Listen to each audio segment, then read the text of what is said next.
Okay, so this is for the pelvic girdle. So the transverse structure is the ischiopubic bar, and adjacent to it, lateral to it, is the iliac process.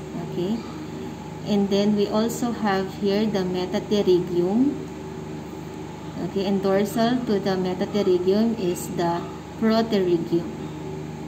Okay, and then we have here just on top of the, or dorsal to the proterygium, is the acetabular surface. So connecting this structure to the ischiopubic bar. And then lateral to the metapterygium is the radial cartilage as well as the ceratotrachea. Okay. And then this structure is the clasper cartilage. So the clasper cartilage are only present on male sharks. Okay, so on female sharks, wala tong structure na to. Ganyan lang yung sa female.